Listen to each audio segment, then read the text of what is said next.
Well, I'll get started. So for those of you who are here, I gave you a handout. I will hold it up here. Try to hold it up here. Anyway, so this handout, I have listed all of our trig identities. Like I wrote these on the board for the most part last time. And anyway, since you're here, there you go. No. That's just for your reference. I also have a handout, and this is just these are some things I found on Wikipedia, actually last week. And I think it's, unfortunately, I did not staple these, but these are kind of, so just so you know, like, when I remember I spent a day looking at standard angle, like finding the standard angle in different quadrants, and we learned that the inverse tangent didn't really work everywhere. We either had to add pi or not add pi. Remember all that? Well, there's actually a function called atan2. atan2 is something that certain computer architectures support, and it will actually calculate the angle everywhere. But you notice that this atan2, I'll write it up on the, you got 3 sheets there? Yeah. So let me just, I'll write it up on the board here just for the sake of discussing it. But you notice that atan2 takes y and x as inputs. See that? And there are a bunch of cases. So you do, arctangent, by the way, is another notation for inverse tangent. Inverse tangent of y over x is one case. Inverse tangent of y over x plus pi is another case. Inverse tangent of y over x minus pi is another case. Pi over 2 minus pi over 2. And finally, undefined.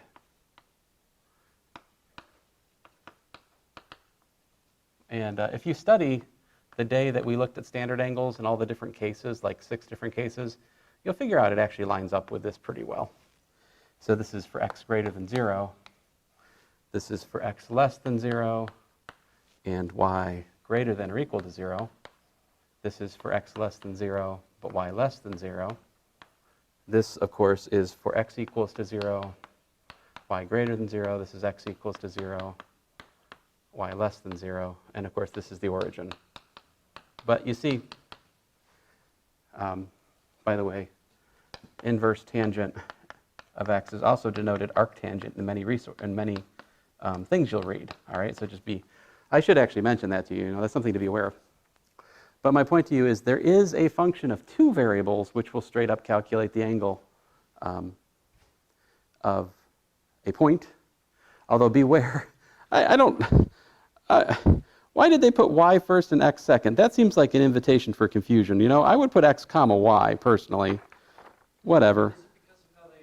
Hey, I'm not the Wikipedia editor, so it's not my right. But what? I guess, but I suppose, but the application is to find the standard angle of a point in the plane, which you could either think of, any point in the plane. Getting a little bit ahead of us here, guys, but you can think of the point like this, right? But you can also think of the point as a directed line segment from the origin, which we call a vector. That's the notation for vector. So it's basically the same thing, you just have different interpretations. Yeah. I mean, vectors we can move around in physics. There's a base point for a vector, there's a terminal point. So there's that. In contrast, a point is always with respect to the origin. But there is a natural one-to-one correspondence between points in the plane and vectors, as we'll discuss later in this course. But anyway, I'm just pointing out here that you can give like a formula that will give you, the standard angle in this way. And if you're interested in reading more about that, you can look up atan2. There's like a Wikipedia article on it, But also in this handout I gave you, there's a nice compilation of graphs of sine and cosine, tangent, secant, cosecant, cotangent, right? That's kind of nice to have. The ranges of all the inverse functions, like arc anything is inverse that, okay? arc is inverse. And also these pictures that I gave you, the pictures give you another way to prove the adding angles formulas for sine, cosine, and also tangent. You can do it with these pictures if you're interested. And the picture on the bottom there is important because it gives us a relation between the sizes of sine, tangent, and 1 as they relate to each other when the angle's acute. And that's important for calculus later, that picture. But anyway, just some, some supplements to the course. Not exactly, I mean, I don't know if any of these things will directly help you with the homework. Of course, I think the formula sheet will, right? Like that's just a compilation. Review is how we learn a lot of times, and so I feel like this formula sheet is a review.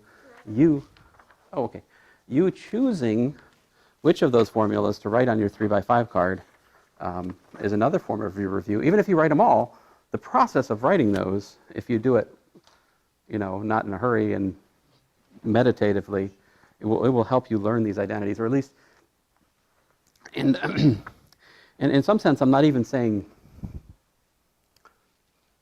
learning them in some sense is just being aware of them, right? The fact that there is this identity, this tool which we can use, that's half the battle, right? Like, if you can imagine yourself, imagine, this is very hard to imagine, but suppose you were in a world that you're surrounded by screws, flathead screws and Phillips head screws, right? But you'd never, ever, ever seen a screwdriver. What would you do? I mean, maybe you could take a knife and kind of try something, right? But once you saw a Phillips head and a flathead screwdriver, oh, that's a screw, I should use that, right? So trig identities are not so different. You see a certain problem, you use a certain tool. Exactly. Now that is vastly simplified for us in the homework, in the sense that, as is often the case with math homework, it's done section by section, right?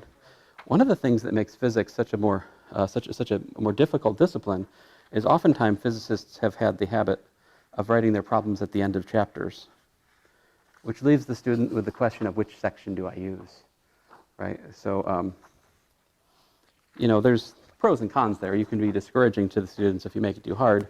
But on the other hand, when you always sort of default tell the student which section's it from, you're steering them in a way which prevents them from developing a certain intuition.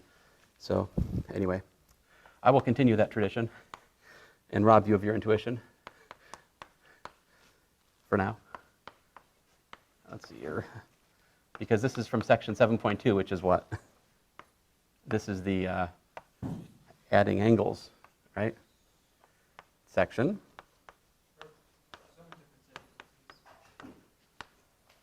So you guys tell me,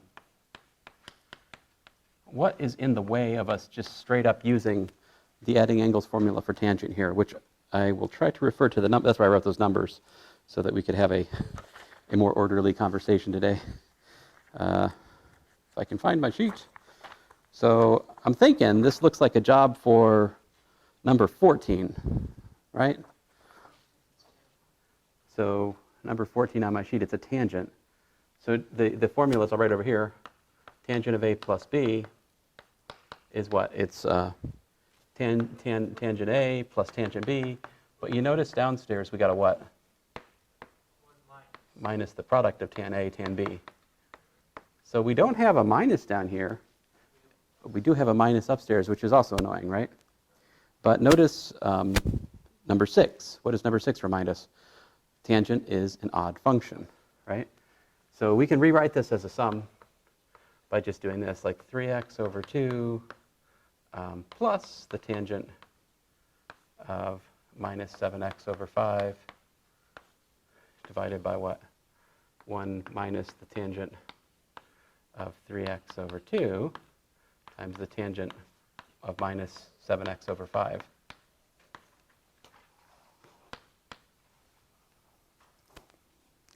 So then what do we have? We have, now we can identify A equals to 3x over 2, right? B is minus 7x over 5. So we've got the tangent of 3x over 2 minus 7x over 5. Now, we need to make a common denominator. So that's 15x over 10 minus 14x over 10, which gives us the tangent of x over 10. So I did a bunch of examples from the adding angles formula last class. This is the one I skipped at the start because I was worried I was going to chase a rabbit here. So guys, is there another formula we could add to your worksheet that would like simplify our life here? I think I wrote it in class, right? What's the tangent of a minus b? It's kind of missing from the formula sheet, isn't it? I wrote the tangent of a minus b for sine and for cosine. Why didn't I do it for tangent? Well, I don't know. Something got left out, right? So it is actually tangent a minus the tangent b over 1 plus tan a tan b.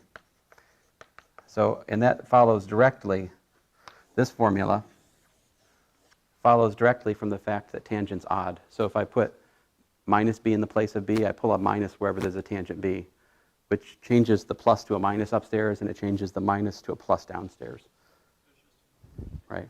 And if we knew this formula, right, then we wouldn't need we could just go straight to the answer. We wouldn't have to do the odd tangent thing in the solution, you know? So.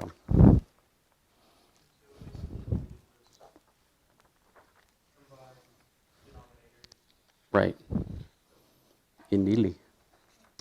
All right, here. Let's see here. So, I will mention, I still haven't found the solution to number 66 in section 7 point, what is it? Where'd my paper go? Oh, here it is. Yeah, oh, number 56, rather, in section 7.2. I'll just mention that. Just comment.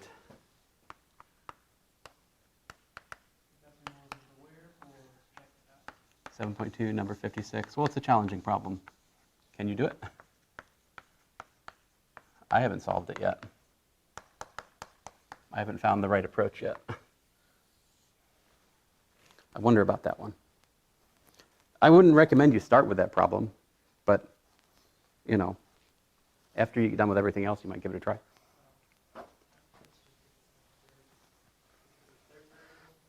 I don't know.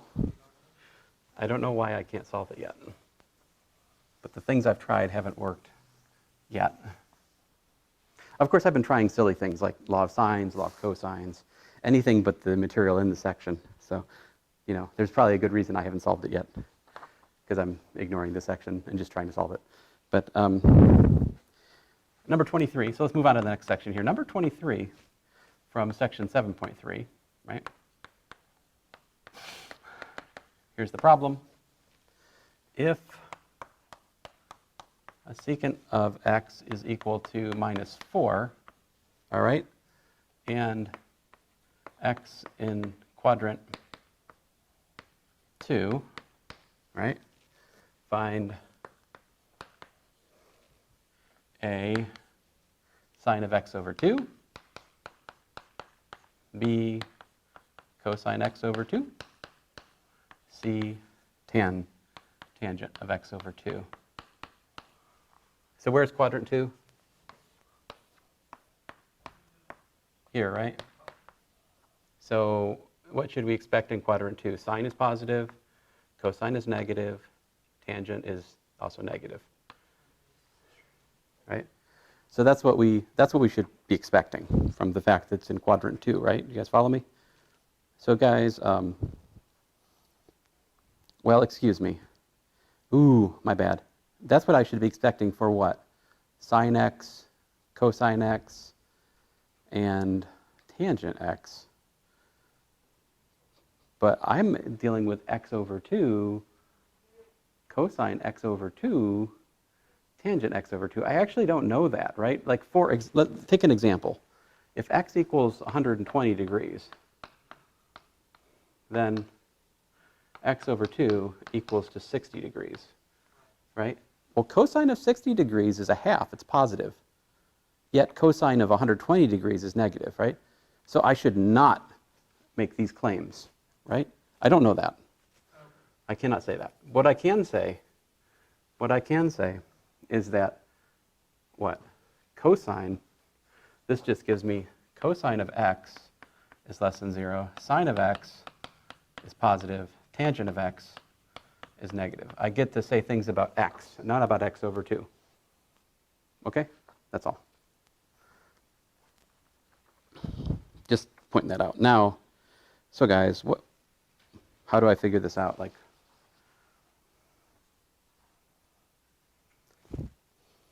what should our weapon of choice be on our identity sheet?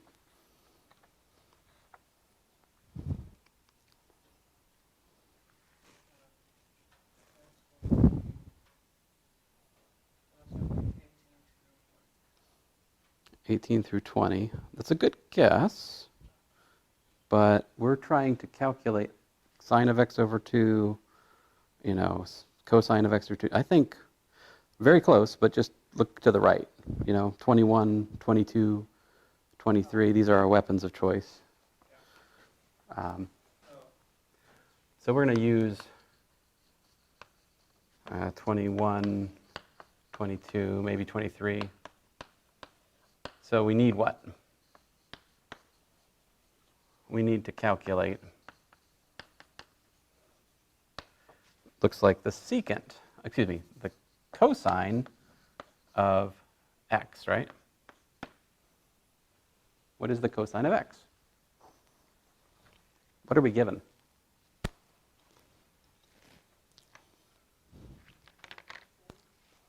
Yeah, we're given secant x equals to minus 4, right? But cosine is 1 over secant, right? Because secant is 1 over cosine. So this is really what? Minus a quarter. Aha. So now we can go to town with the formulas, right? So like 21 gives me what? It gives me cosine of x over 2, right, equals 2. And so let's think about this a little bit.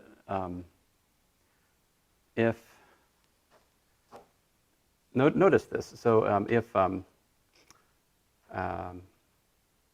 pi over 2, right, is less than x is less than pi, what does that say about pi over x over 2? Divide this by 2, what do you get? What happens if you divide by 2, this inequality? You get pi over 4 is less than x over 2 is less than pi over 2. So the angles being between 90 and 180 means that half the angle is between 45 and 90, which is to say, in fact, what? That x over 2 is in quadrant 1, right? So, in fact, x over 2 in quadrant 1. So what can we say? Well, we do actually know that cosine of x over 2 must be positive.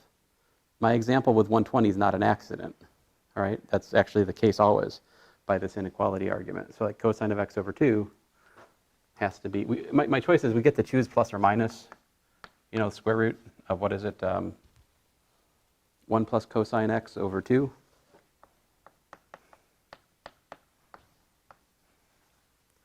I'm changing alpha to x, right?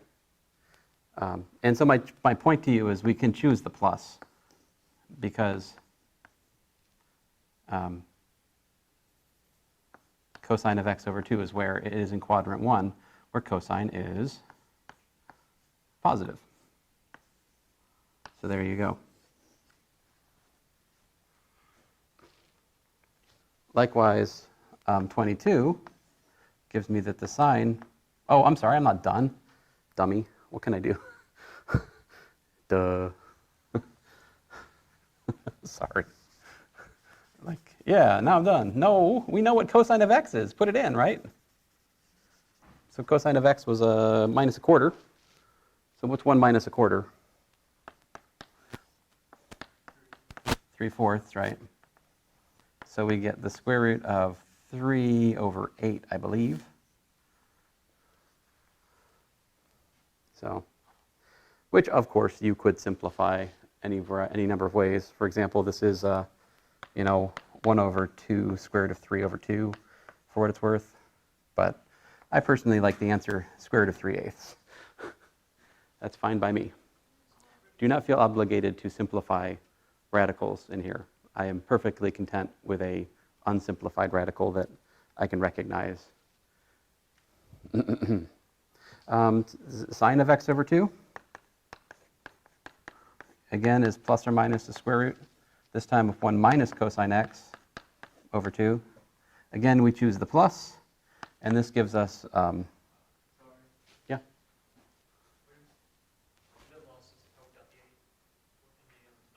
Oh, because the numerators, so this is the square root of 3/4 over 2. So like 3/4 over 2 is 3/8. Because the 4 goes downstairs.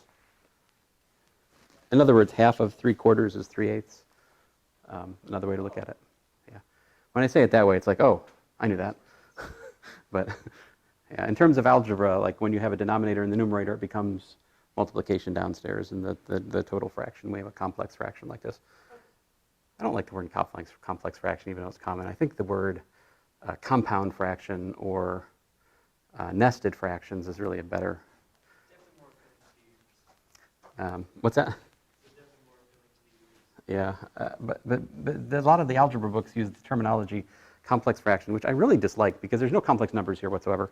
And I don't know, whatever. But complex numbers, like using the word complex for complex numbers, to me, it's sort of, that was a poor choice, right? Because now you can't use the word complex in other places of math without making people ask the question, are you talking about complex numbers? But there are worse things, like people use simple in a technical meaning about a half a dozen different places in math. But anyway, doesn't bother mathematicians. So 1 minus, we have 1 minus 3/4, right, over 2. So minus minus cancels, and we're left with 7/4. Well, half of 7/4 is 7/8, right? So this is the square root of 7 over 8 for the sine of x over 2. And then finally tangent. Well, we could just take the ratio of the square root of 7/8, right, divided by the square root of 3/8, because tangent is sine over cosine, right? And we can simplify this as the square root of one big thing, which is 7/8 over 3/8, all right? And then that's the square root of course, 7 over 3. Now I suppose I could check my answer.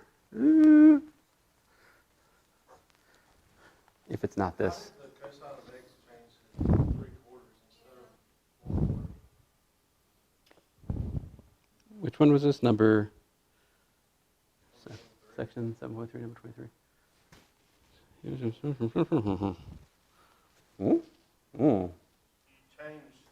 of x to 3/4 instead of 1/4. You went ahead. Why did I do that?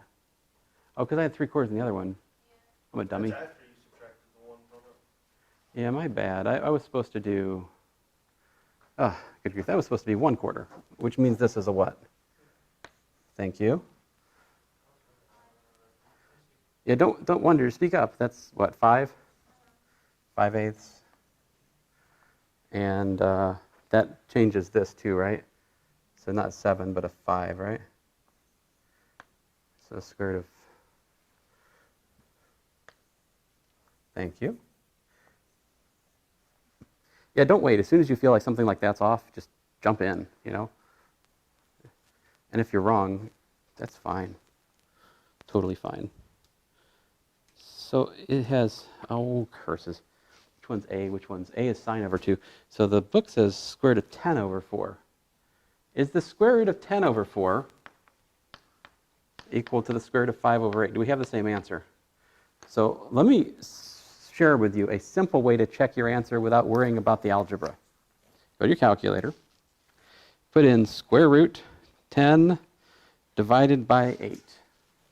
Oh, excuse me, I'm supposed to do 10 divided by 4. That 4 is, I'm an idiot. The 4 is outside the root too, my bad. Those are definitely not equal.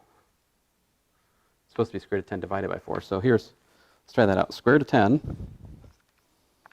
divided by 4. That is 0.79 blah, blah, blah, blah, blah. All right? Take the square root of 5 divided by 8.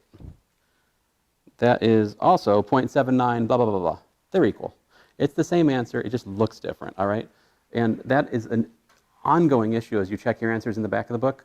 I would encourage you, if it's a numerical answer, just convert to the decimal before you give up on your answer. Don't give up on your answer. It can look really, really different and still be right.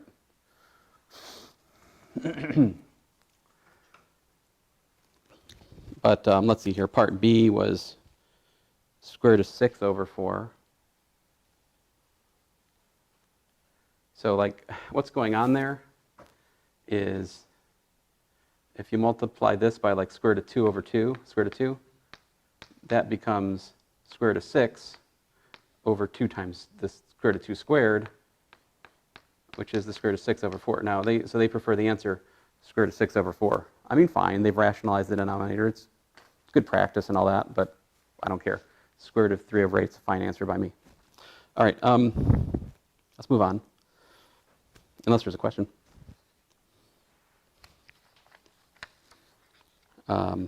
Let's see here. Where was it? Which one did I work? Curses. Oh. Oh, here it is. So number 19 from section. I somehow skipped past number 19. My bad. Can I erase all this? Okay. Good, because I'm going to. So number 19, and I was thinking about this, maybe on the next test I should have just a small part of the test, have no calculator. And then so like I'll give out that part of the test first. You finish that part, you turn it in. Then you can get your calculator out. Now, so that, I think we can use that format. That way I can still ask you some of these questions without just being dumb. Because if I ask you to calculate the tangent of minus 3 pi over 8, and you have your calculator, and you don't use it, well, I mean, I guess I can say without using the calculator, but I think, well, actually, I just had another idea. I mean, I'm struggling with the format there. Anyway, here it is. Tangent minus 3 pi over 8. All right, so what you do here is, well, here's what I did. I said, well, okay, I'm going to think of alpha over 2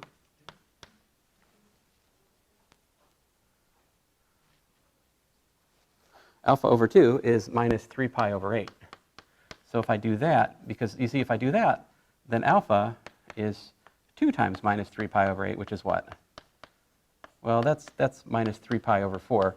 And 3 pi over 4, well, that's a nice angle. I know how to take cosine and sine of that easily, right? So like sidebar here, here's how I think of it. Cosine, so this is pi. So minus 3 pi over 4. Well, cosine's even too, right? So I guess minus 3 pi over 4 is technically over here, right? But it's the same as right here, right? And so it's equal to in magnitude, by the symmetry of the graph, it's equal in magnitude to the cosine of pi over 4, right?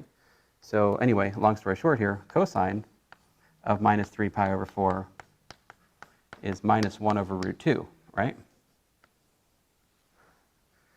On the other hand, if I look at the graph of sine,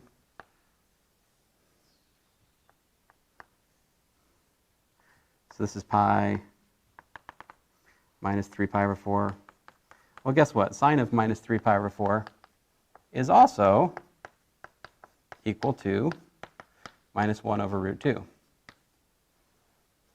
I'm saying that on the basis that I know the sine and the cosine is 1 over root 2, right? And by the way, don't be confused. That can also be written as square root of 2 over 2 sometimes. So like, you can go either way. All right, so just a reminder, we can calculate by hand minus 3 pi over 4 in any number of ways. You could use the unit circle too, right? Another good way. It's on there. We get to use the unit circle instead. It's an option. I mean, I'll give it to you again next time. So I think I should give it to you again. I plan to give it to you again. I will try. If I fail, I'll be running back to make a copy like an idiot. Anyway, so this is, I'm saying, look at this as alpha over 2, right? So let's use equation, wrong sheet. This is a job for one of the half-angle formulas, actually number 23. So this is tangent of alpha over 2, and so I could do what? I could say this is, well,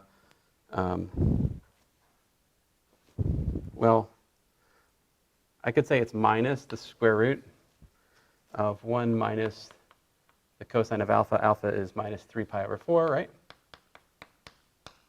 Divided by 1 plus the cosine of minus 3 pi over 4, right?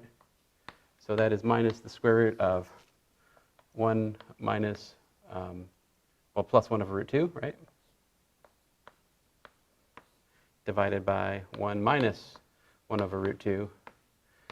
Cleaning it up a bit, if we multiply the top and the bottom by square root of 2, that's minus the square root of like root 2 plus 1 over root 2 minus 1. Right?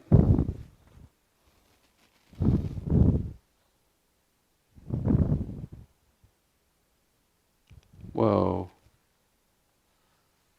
Whoa. It looks so very different if you use the square root of 2 over 2 in here instead. Like, check this out. If I instead used 1 plus the square root of 2 over 2 over 1 minus the square root of 2 over 2, and then I multiply the top and the bottom by 2, I get the expression 2 plus root 2 over 2 minus root 2. Already, do those look equal? Not remotely, right? Right. But what if we used a different part of equation 23?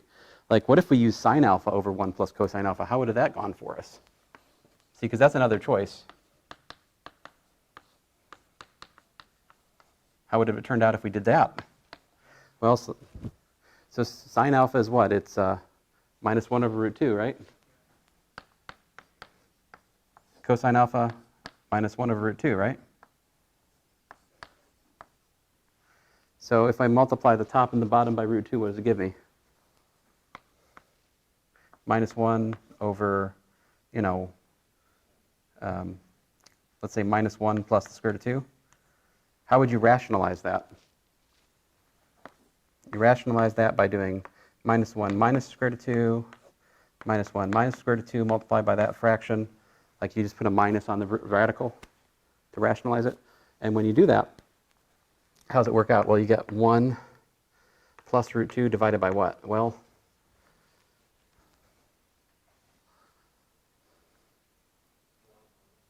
yeah, 1. So these guys should cancel if I did things right.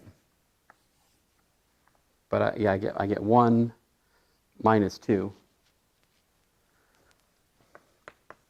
So that's minus 1 minus square root of 2. This is the answer in the back of the book. I can sympathize with you guys if you work this problem out and you get like this answer or you get that answer. You're like, but numerically, try it out. These are actually equal. Like I can punch the numbers in. Which one? I'll pick this one. So like 2 plus root 2 divided by parentheses 2 minus root 2.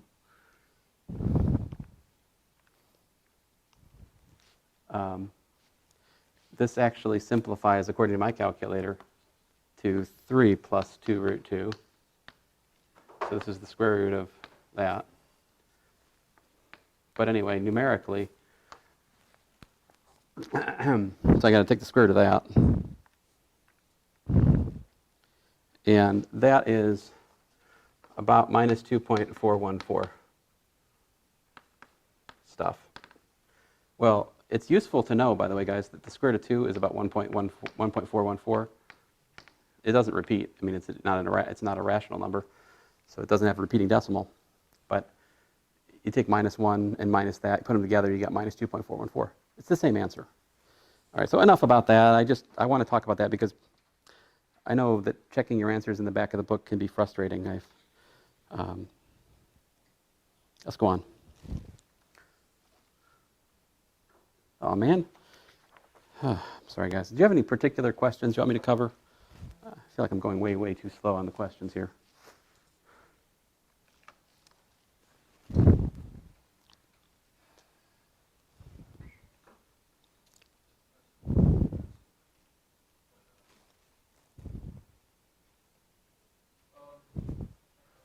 Okay.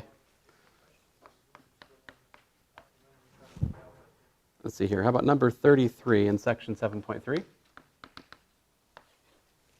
Here we've got 6 sine of 5x, cosine of 5x. We're asked to simplify.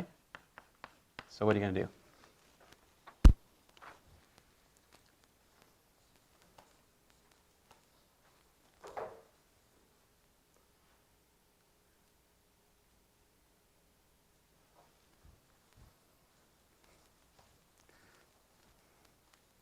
So let's see here.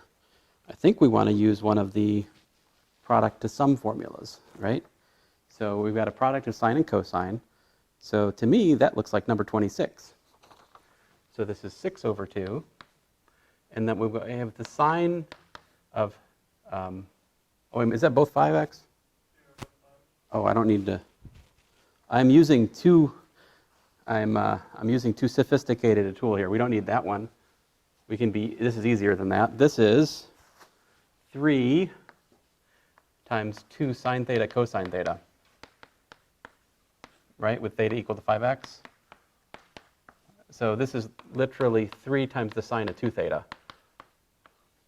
So that's like one of the first formulas I write. 15. I can just use 15, which is actually a special case of the product to sum formulas, truth be told, right? 15 is very much a special case of formula 26. It's just when you use formula 26 in this case, when alpha equals beta equals theta, well then the alpha minus beta drops out and you just have one sign. But there it is. Fine, one more step.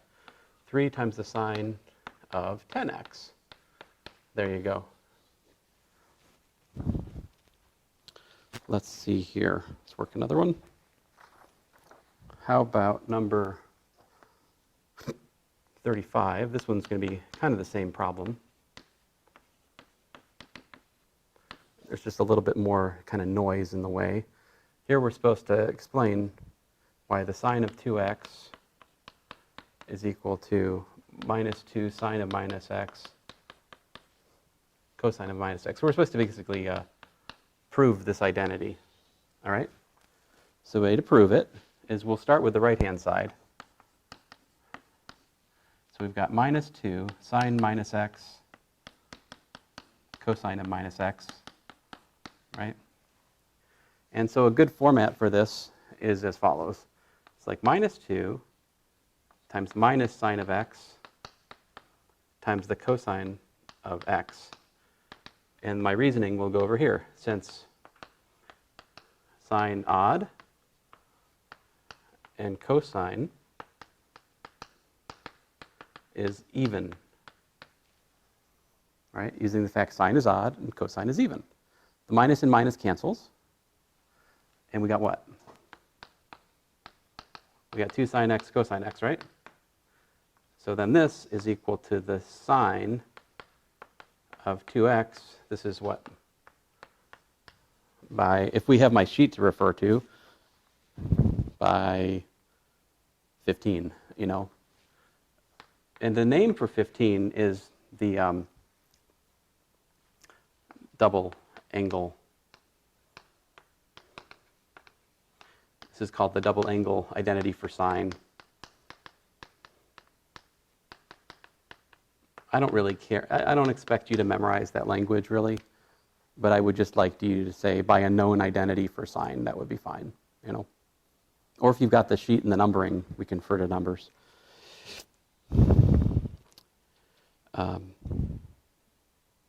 Oh, next problem, yeah? If I can find my sheet. Let's see here. How about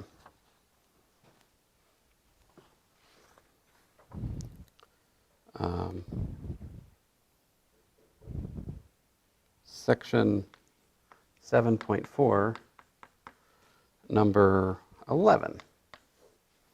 Here we're asked to simplify cosine of 6t plus the cosine of 4t. So how should I do that?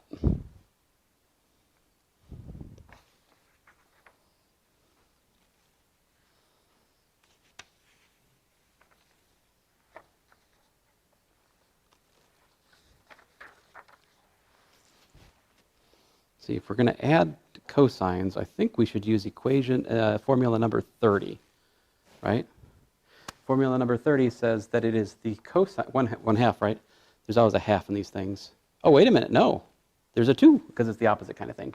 So it's 2 cosine of the average of them. So we do 6t plus 4t over 2, right? Times what? Times the cosine of the difference of them divided by 2.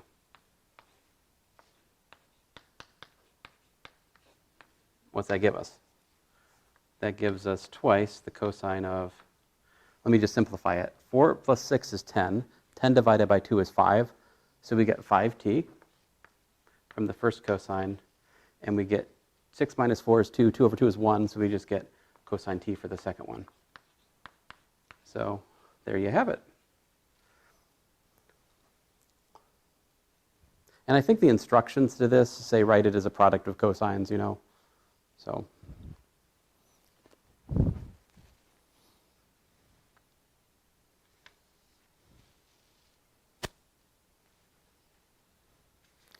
All right, I'm going to foolishly start one difficult problem right at the end of class. See what happens.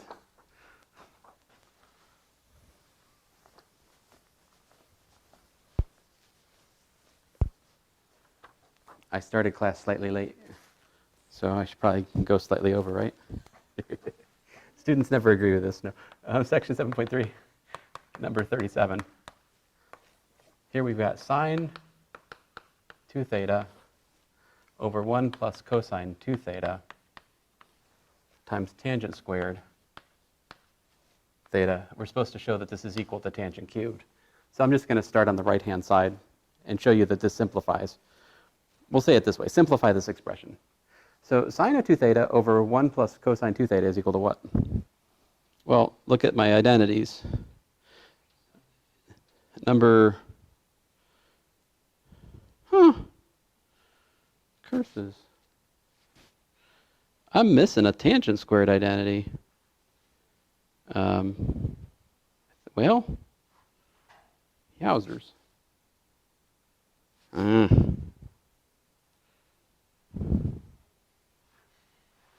Wah, wah, wah.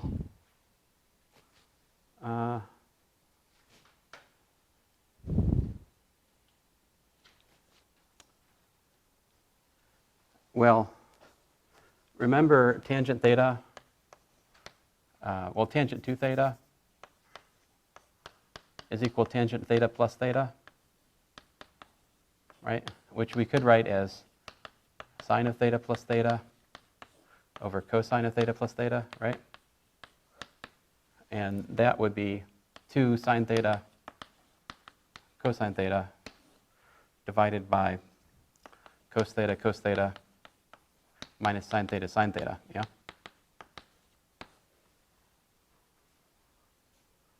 And that would be what? Well, this is 2 sine 2 theta, right? And downstairs, we have cosine squared minus sine squared, right? What's that equal to? Well, that's not equal to 1. It's There's minus. So if you look at your identities, that's cosine squared. Or wait a minute, that's not cosine squared, that's where'd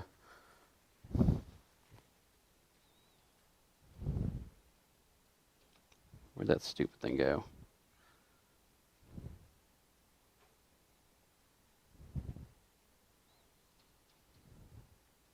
That's cosine 2 theta.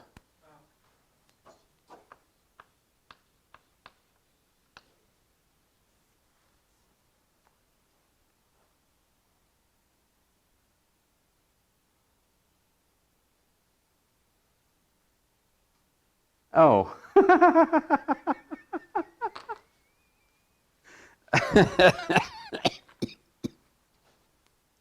So tangent 2 theta, shockingly, is equal to, how did I get the 2 up there? So there's something wrong with what I just did here.